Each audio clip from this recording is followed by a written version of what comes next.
श्री स्वामी समर्थ. जय जय स्वामी समर्थ. स्वामींचं नाव घेऊन मी आजच्या ह्या नवीन व्हिडिओला सुरुवात करते.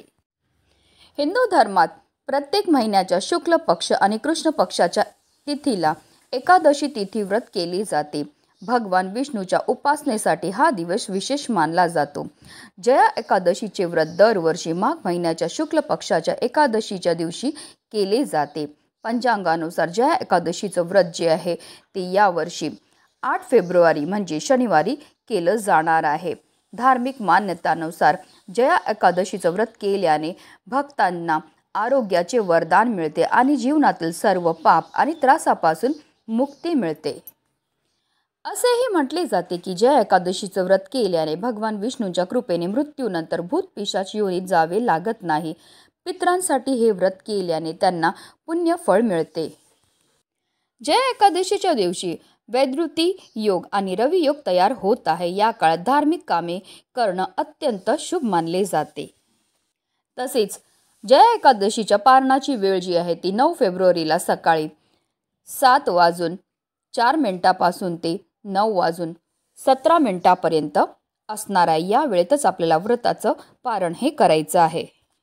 ज्योतिषशास्त्रात या तिथी संबंधित अनेक उपाय सांगितले आहेत आणि जे खूप प्रभावी आहेत आणि म्हणूनच जया एकादशीच्या दिवशी तुम्ही व्रत नाही केलं तरीही चालेल, पण सकाळीच तुम्हाला इथे एक असा दिवा लावायचा आहे. हा दिवा लावल्यामुळे फक्त 24 तासामध्ये आपल्या घरामध्ये पैसा हा येऊ लागेल, ज्यामुळे आपलं 7 पिढ्यांचं दारिद्र्य नष्ट होऊन आपल्या घराची, आपल्या मुलांची, आपल्या पतीची भरभरून अशी प्रगती होणार आहे. अतिशय प्रभावी असा हा उपाय आहे, ज्याबद्दल सविस्तर आणि महत्त्वाची अशी माहिती मी तुम्हाला या व्हिडिओमध्ये देणार आहे. तर व्हिडिओ पूर्ण पहा आणि जर तुम्ही माझ्या चॅनलवर नवीन असतील तर चॅनलला सबस्क्राईब करा आणि शेजारी बेल आयकॉन सुद्धा प्रेस करा, जेणेकरून तुम्हाला माझ्या नवनवीन व्हिडिओचं नोटिफिकेशन हे मिळत राहील आणि तुम्ही एक पण व्हिडिओ मिस करणार नाही. आणि कमेंटमध्ये ओम नमो भगवते वासुदेवाय नमः लिहायला विसरू नका.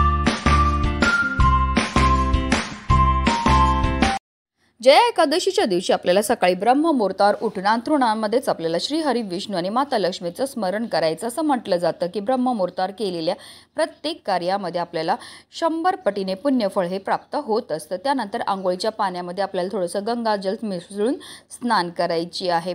स्नान केल्यानंतर जर तुम्हाला शक्य असेल तर लाल किंवा पिवळ्या रंगाचे वस्त्र परिधान करा. त्यानंतर आपल्याला सर्वप्रथम देवघरामध्ये दिवा हा प्रज्वलित करून घ्यायचा आहे, कारण कोणतीही सेवा किंवा कोणताही उपाय जर आपण अग्नीच्या साक्षीने केला तर त्यामुळे निश्चितच आपल्याला शुभ फळ हे प्राप्त होत असतं.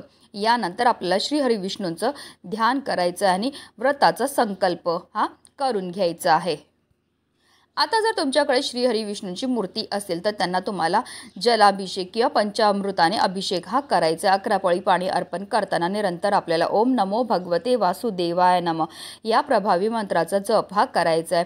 अभिषेक करून झाल्यानंतर पुन्हा त्यांना स्वच्छ पुसून त्यांच्या स्थानावर ठेवायचं. त्यानंतर आपल्याला विधीपूर्वक श्रीहरी विष्णूंसोबत माता लक्ष्मीची सुद्धा पूजा ही करून घ्यायची. श्रीहरी विष्णूंना पिवळी फळं, पिवळी फुलं अतिशय प्रिय आहेत म्हणून ती आपल्याला त्यांना अर्पण करून घ्यायची. आणि त्यांना सर्वात जास्त प्रिय ती म्हणजे तुळस, म्हणून आवर्जून आपल्याला श्रीहरी विष्णूंना तुळशीचं पत्र हे अर्पण करायचं. जेव्हा आपण हे तुळशीचं पत्र अर्पण करणार आहेत तेव्हा आपल्याला आपल्या मनातली इच्छा बोलून हे तुळशीपत्र अर्पण करायचं. असं केल्यामुळे आपल्यावर श्रीहरी विष्णूंची कृपा होते आणि आपली कठीणातील कठीण इच्छा ही पूर्ण होते.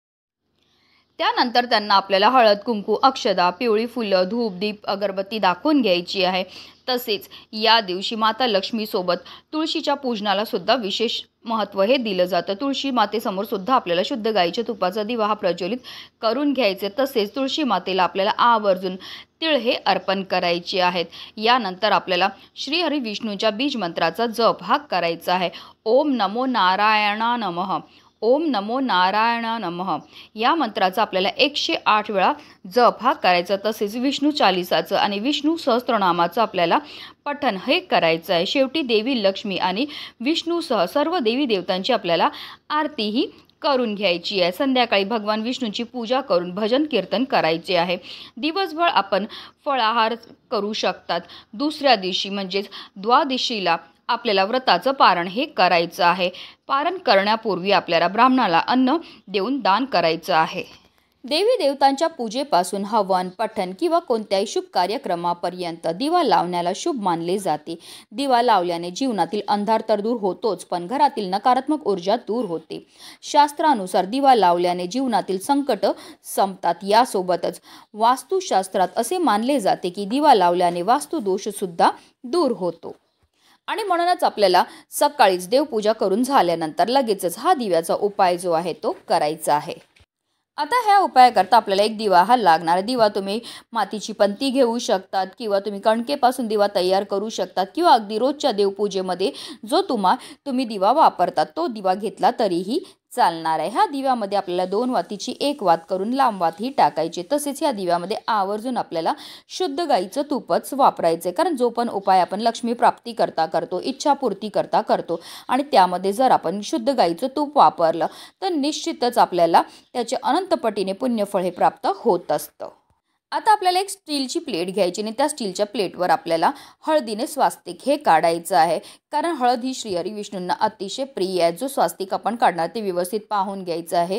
त्याच्यामध्ये 4 बिंदू तसेच कडेला 2-2 रेषा ह्या आवर्जून द्यायच्यात, कारण ह्या ज्या रेषा असतात त्या स्वास्तिकच्या मर्यादा असतात. स्वास्तिक हे श्रीहरी विष्णूंचं आसन आहे. स्वास्तिक हे मांगल्याचं प्रतीक आहे. तसेच स्वास्तिक हे माता लक्ष्मीचं स्वरूप सुद्धा म्हटलं जातं. आता ह्या स्वास्तिकला सुद्धा आपल्याला हळद कुंकू अक्षदा अर्पण करून घ्यायचे आहेत. आता ह्या स्वास्तिकवर आपल्याला मूठभर तांदूळ ठेवायचे. त्यांनी त्या तांदळावर आपल्याला हा जो दिवा आपण तयार केलेला आहे तो प्रज्वलित करून ठेवायचा आहे. आता ह्या दिव्याला सुद्धा आपल्याला हळद कुंकू अक्षदा अर्पण करून घ्यायच्यात आणि ही प्लेट उचलून आपल्याला आपल्या देवघरामध्ये असणाऱ्या श्रीहरी विष्णू आणि माता लक्ष्मी समोर ठेवायचं आहे. आता ह्या दिव्यामध्ये आपल्याला सगळ्यात पहिली वस्तू जी टाकायची ते म्हणजे तीळ. आता तुम्ही काळे तीळ टाकू शकतात किंवा पांढरे तीळ टाकू शकतात. तिळांची उत्पत्ती ही श्रीहरी विष्णूंच्या घामापासून झाली होती, म्हणूनच तीळ हे श्रीहरी विष्णू आणि माता लक्ष्मीला अतिशय प्रिय आहेत. तसेच माघ महिन्यामध्ये तिळांना सुद्धा अनन्यसाधारण असं महत्त्व आहे. तीळ हे दारिद्र्य नाशक सुद्धा म्हटले जातात. तसेच या दिव्यामध्ये आपल्याला चिमूटभर हळद सुद्धा टाकायची. हळद ही श्रीहरी विष्णूंना अतिशय प्रिय आहे आणि दिव्यामध्ये हळद टाकल्यामुळे आपल्या कुंडलीतील गुरुग्रह हा बलवान होतो, ज्यामुळे आपल्या जीवनामध्ये असणाऱ्या ज्या आर्थिक समस्या त्यापासून आपल्याला मुक्तताही मिळत असते. तसेच एक हिरवी वेलची आणि एक लवंग सुद्धा आपल्याला ह्या दिव्यामध्ये टाकायचे. लवंग आणि हिरवी वेलची जी आहे ती आपलं भाग्य उजळायचं काम करते. तसेच लवंग आणि हिरवी वेलची ही माता लक्ष्मीला अतिशय प्रिय आहे. तसेच ह्या दिव्यामध्ये आपल्याला 1 रुपयाचं नाणं सुद्धा टाकायचं, कारण पैशाला माता लक्ष्मीचं स्वरूप सुद्धा म्हटलं जातं आणि जेव्हा पण आपण पैशापासून काही उपाय करतो तर त्यामुळे माता लक्ष्मी आपल्या घराकडे आकर्षित होते. त्यानंतर आपल्याला देवघरामध्ये बसूनच काही सेवा सुद्धा करायच्या आहेत. आपल्याला 1 वेळा व्यंकटेश स्तोत्राचं पठण करायचं. त्याचबरोबर आपल्याला 108 वेळा ओम नमो भगवते वासुदेवाय नमः या प्रभावी मंत्राचा जप हा करायचा. तसेच आपल्याला 1 वेळा विष्णू सहस्त्रनामाचं पठण सुद्धा करायचं. आता विष्णू सहस्त्रनामाचं पठण करणं शक्य नसेल तर यूट्यूबला लावून द्या, तुम्ही हात जोडून बसा, तुम्ही श्रवण केलं तरीही चालणार आहे. तसेच आपल्याला 1 वेळा श्री सुक्तमचं पठण करायचं आणि 1 वेळा आपल्याला महालक्ष्मी अष्टकमचं पठण सुद्धा करायचं आहे. ह्या सर्व अतिशय उच्च कोटीच्या सेवा आहेत. ह्या सेवा केल्यामुळे आपल्यावर श्रीहरी विष्णू आणि माता लक्ष्मीची भरभरून कृपाही होत असते. जिथपर्यंत दिवा हा प्रज्वलित आहे तिथपर्यंत प्रज्वलित राहून द्यायचा. आता दिवा शांत झाल्यानंतर आपल्याला ह्या दिव्यामध्ये जे 1 रुपयाचं नाणं टाकलेलं आहे ते काढून घ्यायचं आहे. आपल्याला एक लाल रंगाचा कपडा घ्यायचा आहे, त्यामध्ये हा 1 रुपयाचं नाणं ठेवायचं आहे. तसेच ह्या दिव्याखाली आपण जे तांदूळ ठेवलेले त्याच्यातले 11 तांदूळ सुद्धा आपल्याला त्या 1 रुपयाच्या नाण्यावर ठेवायचे आणि त्याची एक पोटलीही तयार करून घ्यायची आहे. आता ही पोटली तुम्ही एक तर तुमच्या घराच्या तिजोरीमध्ये ठेवू शकतात किंवा तुमच्या घरामध्ये कपाट असेल जिकडे धन ठेवतात त्याच्यामध्ये ठेवायचं. असं केल्यामुळे आपल्या घराकडे माता लक्ष्मी आकर्षित होते. आपल्या घरामध्ये धन येण्याचे अनेक मार्ग हे मोकळे होतात, ज्यामुळे आपली आर्थिक समस्या जी असते ती दूर होण्यामध्ये मदत मिळते. की अगदी तुम्ही हे पाकिटामध्ये ठेवलं नाणं तरीही चालणार आहे. असं हे अभिमंत्रित केलेलं जे नाणं आहे ते आपल्या पाकिटामध्ये ठेवल्यामुळे आपलं पाकिट कधीही रिकामी राहत नाही. किंवा जर आता हा उपाय तुम्ही तुमच्या व्यवसायाकरता केला असेल तर व्यवसायाच्या इथे जर गल्ला असेल त्याच्यामध्ये ठेवा किंवा तुम्ही अगदी त्याच्यातल्या तिजोरीमध्ये ठेवलं तरीही चालणारे अतिशय प्रभावी असा हा उपाय केल्यामुळे आपलं 7 पिढ्यांचं दारिद्र्य नष्ट होऊन आपली किती कठीणातील कठीण इच्छाही साक्षात श्रीहरी विष्णू माता लक्ष्मी पूर्ण करतील.